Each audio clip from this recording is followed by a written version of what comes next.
नमस्कार दोस्तों।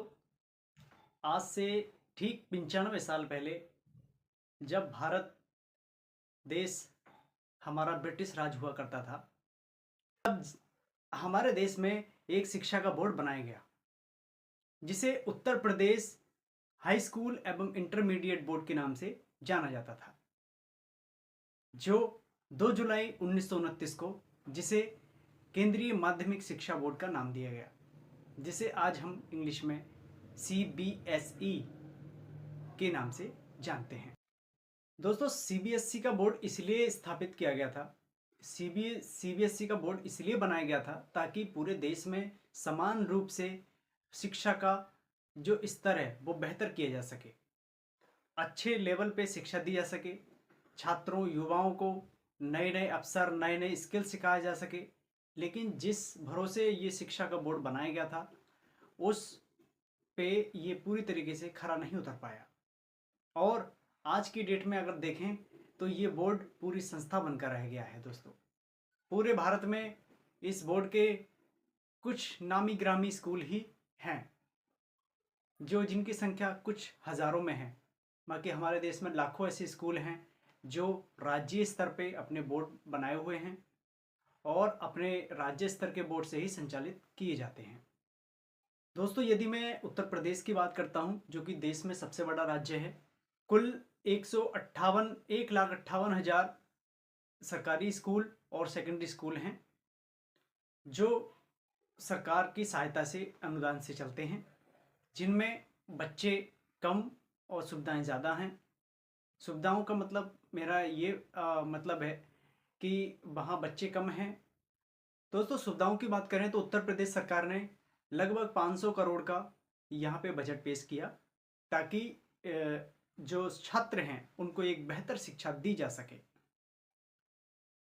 परंतु CBSE द्वारा यहाँ पे कितने स्कूल संचालित किए जाते हैं ये देखने की बात है। दोस्तों कई बार उत्तर प्रदेश सरकार ने कई बार स्कूल का जो स्तर है वो बढ़ाने के लिए, स्कूलों में छात्रों की संख्या बढ़ाने के लिए कई बार स्कूल चलो अभियान का आरंभ किया, परंतु वो ज़मीनी स्तर पे उसका कोई असर दिखाई नहीं दिया।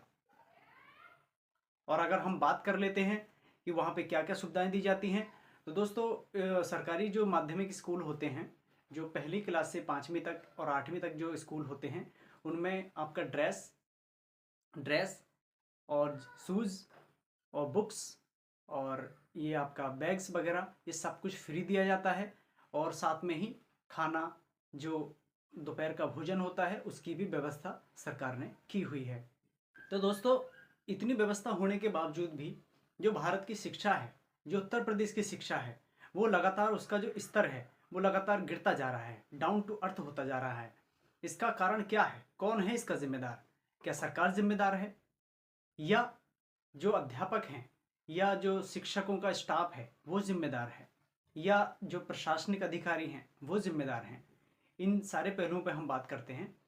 तो दोस्तों, देश में औसतन एक जो टीचर होता है, एक माध्यमिक स्कूल का जो टीचर होता है, उस पर जो भारत सरकार खर्च करती है, तो लगभग 6 लाख से 7 लाख का वार्षिक रुपए उन टीचरों पे खर्च किया जाता है। उन्हें मोटी मोटी तनख्वाहें दी जाती हैं, परंतु उनका जो शिक्षा का स्तर है वो बच्चों को काबिलियत नहीं बना पाते।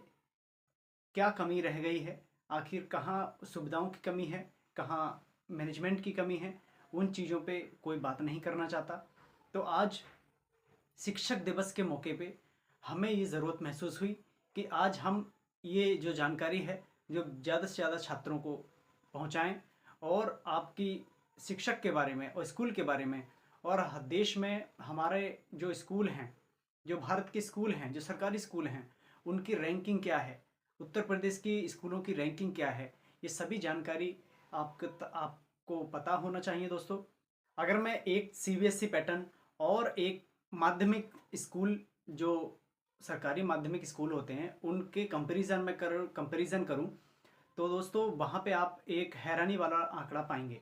जहाँ CBSE बोर्ड में जो स्कूल हैं वहाँ पे अच्छी सुविधाएं, बच्चों के लिए एटमॉस्फेयर, और वहाँ पार्क की व्यवस्था है, अच्छे अनुकूल व्यवस्था है, इंग्लिश पढ़ाई जाती है, वहीं माध्यमिक स्कूल जो सरकारी स्कूल हैं, जो अनुदान पे चलते हैं, सरकारी अनुदान पे चलते हैं, वहाँ पे सुविधाओं की कमी तो है, परंतु कुछ टीचरों की भी कमी है कि उस स्तर को, शिक्षा के स्तर को बढ़ा नहीं पा रहे हैं। ये हम आपको ये वीडियो दिखाते हैं, आप ये देखिए ये किस तरह से यहाँ पे स्कूल में हो रहा है। जो शिक्षक आते हैं वो अपना टाइम पास करते हैं कुछ, हाँ मैं सबको नहीं कह रहा, यहाँ पे ये डिफाइन करना ज़रूरी है कि दोस्तों जहाँ प्राइवेट स्कूल, प्राइवेट जो सीबीएसई पैटर्न वाले स्कूल हैं, वहाँ पे अगर बिल्डिंग की व्यवस्था देखें, वहाँ अच्छी बिल्डिंग है, अच्छा इंफ्रास्ट्रक्चर है, एक ड्रेस कोड भी होता है, तो वहाँ पे किसी भी प्रकार की कोई भी सामाजिक या मानसिक स्थिति जो बच्चों की होती है वो गलत नहीं हो पाती है। वो अच्छे से अपना जो माइंड है वो ग्रो कर पाता है और अच्छी उन्हें व्यवस्था दी जाती है। वहीं यदि मैं सरकारी आंकड़े या सरकारी स्कूल के बारे में अगर बात करूं दोस्तों, तो वहाँ पे ना तो सही से क्लास है, ना ही सही से व्यवस्था है, कहीं पे शौचालय नहीं है, कहीं पे पानी की व्यवस्था नहीं है। तो इन सब की जिम्मेदारी जो है एक अध्यापक की होती है कि अध्यापक उस स्कूल को किस तरह से चलाता है। यदि किसी चीज़ की व्यवस्था नहीं है दोस्तों, तो वो अपने स्तर से, अपने खुद के स्तर से वो अपना कंप्लेन करके या प्रशासनिक अधिकारियों से मीटिंग करके वो अपना एक व्यवस्था बना सकते हैं, बच्चों के लिए एक अच्छा माहौल क्रिएट कर सकते हैं जिससे बच्चे अच्छे से पढ़ पाएँ। अगर मैं प्रथम दृष्टि से देखूं तो इसमें कौन जिम्मेदार है, तो मुझे तो अध्यापक की कमी लगती है। अगर मैं ये यहाँ देखता हूँ, वही अध्यापक जो मोटी तनख्वाहें ले रहा है, जिसकी महीने की तनख्वाह 40 से 50 हज़ार रुपये के बीच होती है दोस्तों, वही वही जो प्राइवेट स्कूल है वहाँ पे जो टीचर पढ़ाते हैं, जो बच्चों को ज्ञान देते हैं, उनकी जो तनख्वाह होती है 20 से 25 हज़ार होती है, यानी वो आधी ही सैलरी में वो अच्छी शिक्षा दे पा रहे हैं। इसका जो मेन कारण हो रहा है दोस्तों, वो कारण है मैनेजमेंट का। जी हाँ दोस्तों, जो मैनेजमेंट है वो सही से लीड नहीं कर पा रहा है, वो रिपोर्ट तलब नहीं कर पा रहे हैं, जिसका खामियाजा बच्चों को भुगतना पड़ा। दोस्तों यदि हमारे भारत के अध्यापक चाहें तो जो शिक्षा का स्तर है, जो सरकारी स्कूल में जो बच्चों को पढ़ाने की जो हमारे दिनचर्या में, जो समाज में मानसिकता बैठ गई है कि सरकारी स्कूल में पढ़ाई नहीं होती है, वहाँ टाइम पास करते हैं लोग, तो ये जो स्तर है वो वहाँ के टीचरों के वजह से है, अध्यापकों की वजह से है। तो दोस्तों यदि अध्यापक चाहें तो अपने स्कूल की और पूरे जो उत्तर प्रदेश की छवि है वो पूरी तरीके से बदल सकते हैं। कैसे बदल सकते हैं, इसका एक उदाहरण हमारे पास है। जी हाँ दोस्तों, ये दिल्ली का उदाहरण है। दिल्ली का सरकारी स्कूल है, पार्क से लेके, स्विमिंग पूल से लेके, बिल्डिंग स्ट्रक्चर से लेके, मॉडर्न क्लास से लेके, सारी सुविधाओं से लैस है। ये सरकारी स्कूल है जहाँ पे अलग गवर्नमेंट है, उत्तर प्रदेश में अलग गवर्नमेंट है। हम यहाँ पे सरकार को डिफाइन नहीं कर रहे हैं, हम केवल और केवल शिक्षा को डिफाइन कर रहे हैं दोस्तों।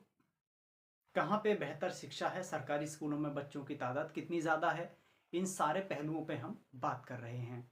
जैसे दोस्तों दिल्ली में जो सरकारी टीचर हैं उन्होंने अपनी स्कूलों की छवि बदली है, वैसे ही उत्तर प्रदेश में भी यदि टीचर चाहें तो अपने स्कूल की छवि को बदल सकते हैं, रैंकिंग में सुधार कर सकते हैं, जिससे जो समाज है वो, उसकी जो मानसिक स्तर है वो बदल जाए और अपने बच्चों को वो सरकारी स्कूलों में पढ़ाने का प्रयास करें। तो टीचर क्या नहीं कर सकता, टीचर अपने स्तर से सब कुछ कर सकता है।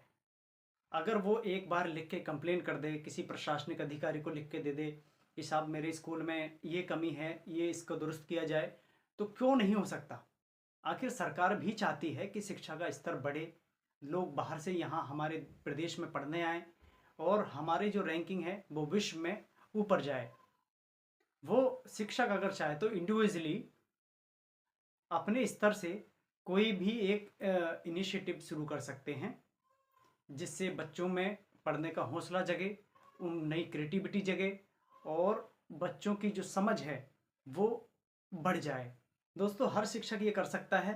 आज शिक्षक दिवस के उपलक्ष्य में मैं प्रत्येक शिक्षक से, चाहे वो मेरे गुरु हों या मेरे कलीग जो मेरे साथ के पढ़ने वाले हों, जो शिक्षक ऐसे बन चुके हैं, तो उन सभी से मैं प्रार्थना करना चाहूँगा कि आप अपने स्तर से कुछ ऐसा क्रिएटिव, कुछ ऐसा इनिशिएटिव लीजिए, कुछ ऐसा कार्यक्रम कीजिए जिससे बच्चों की सरकारी स्कूलों में जो रैंकिंग है उसमें कुछ सुधार हो और बच्चों का भविष्य बेहतर हो, क्योंकि जो आने वाले बच्चे हैं, जो यूथ है, वो हमारे देश का भविष्य हैं। और विशेष रूप से मैं यहाँ भारत सरकार से अनुरोध करना चाहता हूँ कि वो ज़्यादा से ज़्यादा स्कूलों को CBSE यानी कि केंद्रीय माध्यमिक शिक्षा बोर्ड के दायरे में लाएं, जिससे शिक्षा का जो स्तर है वो बढ़े और ज़्यादा से ज़्यादा बच्चे अच्छे से शिक्षा ग्रहण कर पाएँ। आप शिक्षा पे तो खर्च कर ही रहे हैं, अच्छा पैसा खर्च कर रहे हैं। हमें आशा है कि भारत सरकार का भी सपना है कि देश के अंतिम पायदान पर खड़े व्यक्ति भी, उसके बच्चे भी अच्छी शिक्षा को पा सकें, जिससे वो अपने जीवन में अच्छी जो व्यवस्थाएं हैं वो अपने जीवन में अपना सकें और एक अच्छा जीवन यापन कर सकें।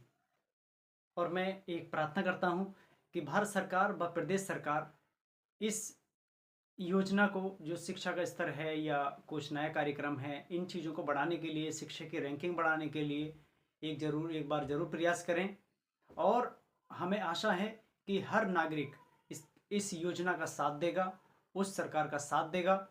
जिस प्रकार भारत सरकार जो भी योजनाएं लागू करती है, उन योजनाओं को ज़मीनी स्तर पे लागू करें। जो प्रशासनिक अधिकारी हैं, मैं विनम्र निवेदन करता हूं कि पूरी तरीके से जो शिक्षा की योजनाएं हैं वो ज़मीनी स्तर पे लागू हों और बच्चों को अच्छी शिक्षा मिलने का अधिकार मिल पाए। तो मैं दो पंक्तियां सुना के ये वीडियो को अंतिम पड़ाव में लेके आना चाहता हूं दोस्तों। शिक्षित को शिक्षा दो, अज्ञानी को ज्ञान, शिक्षा से ही बन सकता है भारत देश महान। दोस्तों, यदि वीडियो अच्छी लगी हो तो इसको लाइक, शेयर एंड सब्सक्राइब करें और ज़्यादा से ज़्यादा संख्या में इसे शेयर करें, जिससे भारत के तमाम उन छात्रों को ये जानकारी मिले जो शिक्षा से वंचित हो गए हैं। आप ये कर सकते हैं। जय हिंद दोस्तों।